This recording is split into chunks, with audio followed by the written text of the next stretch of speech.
Hello students, welcome to net psychology channel. जो आप लोगों की अभी एग्ज़ाम जो चल रहा है उसमें से एक यूनिट आता है human development and interventions, psychological interventions. ये जो टॉपिक है रिलेटेड है आपका साइकोथेरेपी से रिलेटेड होता है। आप लोग को पता है ह्यूमन इंटरवेंशंस दो मीनिंग होता है यहाँ पे। एक तो आपका साइकोलॉजिकल डिज़ार्डर्स के बारे में भी स्टडी करना है, वो ह्यूमन डेवलपमेंट में ऐड किया गया है उस टॉपिक को। एंड आल्सो साइकोथेरेपी जो होता है, साइकोथेरेपी में क्या क्या थेरापेटिक इंटरवेंशंस होता है या थेरापेटिक अप्रोच कहा जाता है।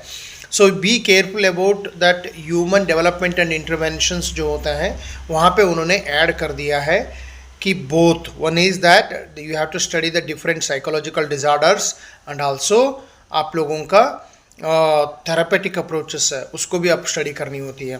तो मैं आपको ये बात बताना चाहूँगा यहाँ पे, जो थेरापेटिक अप्रोचेस में आपको खास करके डीप अंडरस्टैंडिंग होना चाहिए। जैसे कि क्वेश्चंस ऐसे होती है जो कॉन्सेप्ट बेस्ड होती है, जैसे साइकोडायनेमिक थेरेपी हो गया। साइकोडायनेमिक थेरेपी में आपको सारे प्रोसेस आपको पता होना चाहिए।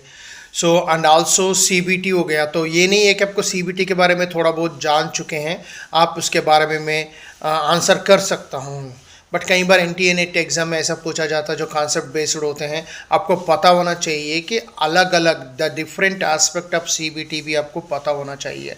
So for example solution focused therapy आपको पता होना चाहिए, माइंडफुलनेस कॉग्निटिव बिहेवियरल थेरेपी आपको पता होना चाहिए।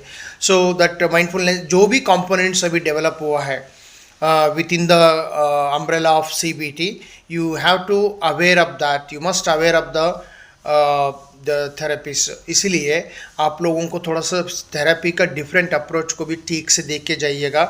सीबीटी के ऊपर क्वेश्चन आ सकता है या ह्यूमनिस्टिक थेरेपी के ऊपर क्वेश्चन आ सकता है, क्लाइंट सेंटर्ड थेरेपी के ऊपर क्वेश्चन आ सकता है। क्वेश्चंस ऐसे आती है जो आपको कितना पता होता है, knowledge, what is your base, knowledge base आपका।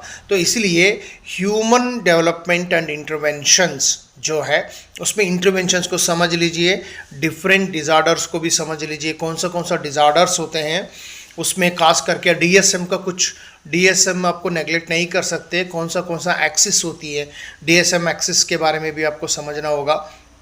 तो ये सारे चीज़ें बहुत इंपॉर्टेंट है। डीएसएम अभी भी देख के आप जा सकते हो कि कौन सा एक्सिस में कौन सा डिज़ार्डर्स है, उसका थोड़ा सा आपको नॉलेज होना है। ये नहीं कि आपने पूरा डीएसएम पढ़ना है, लेकिन आपको कम से कम समझ में आना चाहिए कि कौन सा एक्सिस में कौन सा चीज़ होती है खास करके। तो इसलिए मैंने आपको ये वीडियो बताया था। Thank you so much and please subscribe my channel if you are new to my channel. Thank you so much.